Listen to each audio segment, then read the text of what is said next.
చాలా ఎక్స్ప్లెనేషన్ సరే ఇచ్చుకున్నాను చెప్పు, నెక్స్ట్ చెప్పు. ఆవిడ వినాలనుకుంటే ఏంటనేది. బయటికి రమ్మంది, బయటికి వెళ్ళి Restaurant Dinner కి వెళ్ళారు. dinner కి రమ్మని. ఇంటి ఫుడ్ తిన్నారు. పర్సనల్ గా ఇన్వైట్ చేసింటే ఇంటికి వెళ్ళాం మేడం, ఫుడ్ తిన్నాము. ఉమ్. అంటే ఫస్ట్ టైం ఏం లేదు సార్, అలా 2-3 టైమ్స్ హౌస్ కి అంటే ఇంటికి వెళ్ళేవాడిని, బయట కలవడం ఫస్ట్ మానేసి టైం ఇంటికి జరగదులే, కొద్ది మొహమాట పడతారు. తర్వాత ఆవిడెవరో తెలిసినాక ఇంటికి వెళ్ళడమే స్టార్ట్ చేసావు ఇంట్లోకే. అంటే ఆమె కూడా బయట కలవడం వద్దు, ఎవరన్నా చూస్తే చూస్తారు, అది పరువు బాగోదు పోద్ది, పతివ్రతనే అని చెప్పి అదే ఇంటికి ఇన్వైట్ చేసింటే వెళ్ళా సార్. ఎవరు లేరా ఆవిడ ఇంట్లో? పెద్ద ఆవిడ ఇంట్లో ఎవరు ఒక లేరా? రోజు బర్త్డే అని, తన బర్త్డే అని పిలిచింది సార్, గిఫ్ట్ మ్మ్. తీసుకొని వెళ్ళాము. ఆ రోజు కొంచెం వైన్ అవి ఆఫర్ చేసింటే మొహమాటంతో తాగా సార్. మోహన్ నీకు అన్ని మొహమాటమేనా? భలే ఉంది. చెప్పు, పర్లేదు చెప్పు. ఆ మూమెంట్ లో బాగుంది. అదే సార్, ఆ మూమెంట్ లో ఫిజికల్ గా ఇదైనాము. వైన్ తాగపోతే చెయ్యో. అంటే అది తెలియదు సార్, అది వాళ్ళ ఇంట్లో ఎవరు లేరా? పెద్ద ఆవిడ అంటున్నారు, ఫ్యామిలీ లేదు హస్బెండ్ సార్. పిల్లలు జాబ్ నేను ఎవరో ఒకరు ఉంటారు See, కదా. అన్నిటికంటే దరిద్రం ఏంటంటే ఇక్కడ ఏమనుకోవద్దు, అన్నిటికంటే దరిద్రం ఏంటంటే కనుక నీ తల్లి వయసు ఉండే ఆ అమ్మాయి, లేదంటే మీ అక్క వయసు ఉండేటటువంటి ఒక స్త్రీతో నువ్వు ఒక సంబంధం పెట్టుకోవటం, ఆవిడ ఎందుకు నీకు హాయి బాయి చెప్పింది, ఎందుకు బ్రేక్ఫాస్ట్ డిన్నర్ తెచ్చింది అనేది అసెస్ చేయకపోవటం. ఇంకా ఏంటంటే కనుక అసలు ఈ మొత్తం అంశంలో పిక్చర్లోంచి ఈ అమ్మాయి రిమూవ్ అయిపోయిందిగా. ఈరోజు తప్పు అంటే ఎప్పుడు తప్పు అని అంటాం కనుక అది ఒకసారి జరిగితే తప్పు, మీరు తప్పుని ఎక్స్టెండ్ చేసి కొనసాగించేసి ఇంకో అమ్మాయి బ్యాక్గ్రౌండ్లో ఈ అమ్మాయి ఎక్కడ గుర్తొచ్చిందా మీ మొత్తం ప్రయాణంలో? ఆవిడతో ఈ అసోసియేషన్ రిలేషన్షిప్, ఆవిడ మిమ్మల్ని మోసం చేసిందా, నువ్వు ఆవిడ మత్తులో పడ్డావా, అది తర్వాత విషయం. ఈ అమ్మాయి ఎప్పుడన్నా గుర్తొచ్చిందండి మీకు? అంటే లవ్ గా సార్, మీకు డబ్బులు ఇచ్చింది, తిండి పెట్టింది, ఉద్యోగం ఇప్పించింది, మీరే సర్వస్వం అనుకుంది, మీ ఇంట్లో డిక్లేర్ చేయమంది, తన ఇంట్లో చెప్పడానికి రెడీ అయింది, ఇవన్నీ ఏం గుర్తుకు రాలేదా ఎక్కడ ఏ క్షణంలో? దీన్ని సింపుల్ గా ఏదో ఒక చిన్న తప్పండి అని మీరు తన్నే మోసం చేయలేదు సార్, తనతో కూడా నాతో మోసం చేయనప్పుడు తనతో మెసేజ్ చేయడం ఎందుకు? ఫస్ట్ ఆ అమ్మాయి చేసినప్పుడు నాకు చెప్పాల్సింది కదా, మాధవి లైలా నాకు ఒక అమ్మాయి మెసేజ్ చేస్తుంది అని చెప్తే నేను చూసుకుంటా కదా. తనతో చాటింగ్ చేసి డిన్నర్కి వెళ్ళి వాళ్ళ ఇంటికి వెళ్ళేసి ఇవన్నీ అవసరమా? నీకు అంత ఉన్నప్పుడు నాతో ఉండి వేరే వాళ్ళతో రిలేషన్ పెట్టుకోవాలని ఉన్నప్పుడు మీ ఇంటికి ఎందుకు తీసుకెళ్ళావు? మీ ఇంట్లో ఎందుకు పరిచయం చేసావు? సార్ ఓవర్ పొసెసివ్, ప్రతిదానికి నేను ఎవరితో మాట్లాడకూడదు. ప్రేమించినప్పుడు అంటే నువ్వు ఇంటికి తీసుకెళ్ళి ఎవరైనా ఇంట్లో కదా, ఎవరైనా. ఇంట్లో ఒక నమ్మకం ఇచ్చినప్పుడు నాకు ఉంటది కదా, అరే నేను ఇంత నమ్ముకున్న అబ్బాయి నన్ను ఇష్టపడి ఇంట్లో ఒప్పించిండని. ఇంత జరిగిన తర్వాత నువ్వు ఇలాంటి డ్రామాలు చేస్తే ఎలా ఉంటది మనిషికి? డ్రామాలు కాదు, నేరాలు. ఓవర్ పొసెసివ్ డ్రామాలు చిన్న కాబట్టి మాట. మీరు ఎవరైనా రెస్టారెంట్లకి హోటల్కి పిలిచి లేదా ఇంటికి డిన్నర్ కి పిలిస్తే వెళ్ళిపోతావా? ఇప్పుడు ఆ నువ్వు అమ్మాయి వచ్చిన మోసం చేసినట్టే కదా. హైదరాబాద్ వచ్చిన స్టార్టింగ్ లో నీకు తినడానికి కూడా తినడానికి లేదు. కూడా డబ్బులు లేదు. అట్లాంటి నువ్వు రెస్టారెంట్ లో తిని అది ఎవరితో వచ్చి నీతో బిహేవ్ చేస్తే నువ్వు బిల్లు కట్టేంత అయిపోయావా? అసలైనా నువ్వేమైనా పెద్ద ఇదా? నువ్వేమైనా పెద్ద కాదు, ఆవిడ సెలబ్రిటీ నంబర్ కనుక్కొని ఆవిడ నువ్వు పెద్ద అందగాడు అని చెప్పేసి మెసేజ్ చేయడానికి కాదు నీకు ముందే పరిచయం ఆవిడ ఈవిడ కంటే ముందు? లేదు నాకు ఎందుకో మేడం. డౌట్, ఎందుకంటే ఎవరో అన్నోన్ ఆవిడ నీకోసం ఎందుకు మెసేజ్ చేస్తుంది? లేదు మేడం, లాస్ట్ 4-5 months ఎలా ముందే పరిచయం కదా ఆవిడ నీకు? లేదు మేడం, లేదు.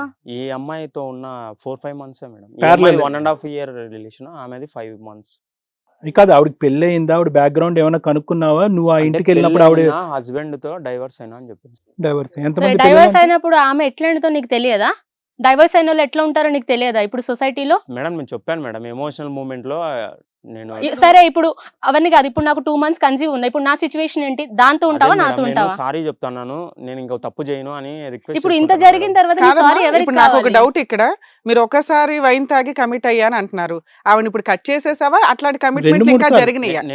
నేను కట్ చేద్దామనే మేడం డిసైడ్ అయిపోయాను. ఒక్కసారే మీరిద్దరు ఫిజికల్ గా కలిసారు, ఇంకా కలుస్తూనే కంటిన్యూ ఉన్నారా? అవుతుందని చెప్తున్నాడు కదా. అంటే 3 months కంటిన్యూ అవుతున్నావు. ఇక్కడ మళ్ళీ నువ్వు మాట్లాడేది ఏముంది? అమ్మాయికి ఏం కాంపిటీషన్ సమాధానం ఆవిడ ఏమైనా చెప్తావంటే? ప్రెగ్నెంటా? కనీసం Yes, ఆవిడ కట్ చేయడానికి కూడా నువ్వు ఏ రోజు ట్రై చేయలేదు. అంటే నేను ట్రై చేశాను మేడం, కానీ ఆమె కూడా ఎమోషనల్. సరే, ఇప్పుడు కట్ చేస్తావా ఆవిడ నువ్వు? కట్ చేస్తాను మేడం. అసలు ఆవిడ ఎవరో చెప్తావా? ఈవిడికి చెప్పావా ఇప్పటిదాకా? నేను చెప్పలేదు మేడం. యాక్చువల్ గా అమ్మాయి కంప్లైంట్ ఇచ్చిన తర్వాత మా టీం అంతా నువ్వు కూడా మాకు చెప్పాలి ఆవిడెవరో అని. నేను కట్ చేస్తానండి అని ఇదే మాట చెప్తున్నావు నువ్వు ప్రతిసారి. ఆవిడెవరో తెలియకుండా ఈవిడ డెసిషన్ తీసుకోలేదు కదా. ఆవిడెవరో తెలుసుకోవడం మా టీం ట్రై చేసాం. ఆవిడని కూడా స్టూడియోకి పిలిచాం. ఆవిడని కూడా పిలుద్దాం. తెలిసినాక మీరేంటి అనేది జనాలకి రియాలిటీ అర్థమవుతుంది. మేడం ఆవిడని పిలవండి మేడం. సో మాధవి గారు ఈ ప్రోగ్రామ్ కి కాల్ చేసి తన ఇష్యూ అంతా కూడా చెప్పిన తర్వాత మరి మణికంఠ వెనకాల ఉన్నటువంటి ఆవిడ ఎవరు అనేది మా టీం వాళ్ళందరూ కూడా ట్రేస్ చేయడం అనేది జరిగింది. ఆవిడని కూడా ఇక్కడ రప్పించడం అనేది జరిగింది. మరి ఇప్పుడు కనకమ్మని కూడా పిలిచి ఏంటనేది తెలుసుకుందాం. కనకమ్మ రండి. నమస్కారం అండి. నమస్తే. నమస్కారం. నమస్తే. కూర్చోండి. మా అమ్మగారు వచ్చారు. మీ అమ్మ మా అమ్మగారు తను. ఏమ్మా మీ కూతురు ఈవిడ? ఈవిడనేనా మనం వాళ్ళు ట్రేస్ చేస్తాం. మీ యాక్చువల్ గా అక్రమ సంబంధం ఉన్న ఆవిడ. ఏంటి మనకంట? నాకు తెలియదు సార్ వాళ్ళ. ఏయ్, మా అమ్మ ఏయ్, తెలియదా? ఏం ఎప్పుడు మాట్లాడుతున్నావు? తెలీదు? సార్ నేను అడిగాను సార్. అడిగితే నేను భర్తతో డైవర్స్ చేసినాను. నాకు పిల్లలు లేరని చెప్పింది సార్.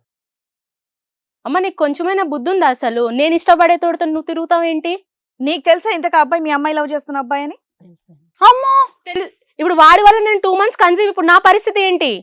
నాకు 1 year నుంచి తెలుసమ్మా. నీకు 1 year నుంచి నీకు 1 year నుంచి తెలిసి ఉంటే ఆయన నీకు దొరికాడు, ఇంకెవరు దొరకలేదా నీకు? నీకు భర్త నా లైఫ్ స్పాయిల్ చేయడానికి నువ్వు తయారయ్యావా? తనని తను నాకు తెలియదు కదమ్మా. ఇప్పుడే కదా తెలుసు అని చెప్తున్నావు నువ్వు. ఫస్ట్ తెలియదు మేడం గారు. ఎంత లోతుకు దిగాక తెలిసింది కనకమ్మ? ఈయన నాతో 2 times స్పెండ్ చేసిన తర్వాతనే తెలిసింది. ఏయ్, నీ వయసు ఎంత, ఆయన వయసు ఎంత? అసలు ఎంత మీ వయసు ఎంత చెప్పండి? 38 40 మీ వయసు అన్నారు. అవునండి. ఆ అబ్బాయి 26 years. అవును. చిన్న అబ్బాయిని ట్రాప్ చేసి నువ్వు కమిట్ అవ్వాల్సినంత కర్మ నీకేం వచ్చింది తల్లి? నేను చెప్పానండి అన్ని వివరాలు. నా భర్త నాకు దూరంగా ఉన్నాడు, నాకు 2 పిల్లలు ఉన్నారని అన్ని చెప్పాను సార్.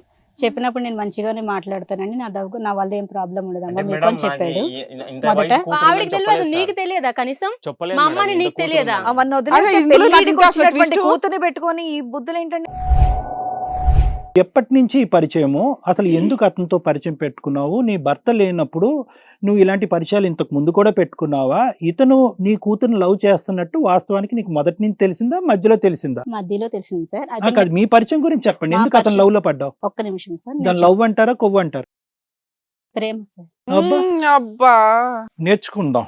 ఏమ్మా? నువ్వు మరి మీ నేర్పిస్తే అమ్మాయి నేను చేసింది నేర్చుకుంటాను. ఏంటమ్మా? నేను ఈ రోజు బుక్ తెచ్చుకోవటం మర్చిపోయాను. అదే notes రాసుకున్నా. రాసుకోవాలి సార్ మన డిక్షనరీలో వర్డ్. వద్దమ్మా, ఆ మాట అనద్దే, లేచి వెళ్ళిపోతా.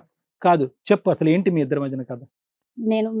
నేను ట్రావెలింగ్ చేస్తున్నాను సార్ ట్రైన్ లో ఉన్నప్పుడు.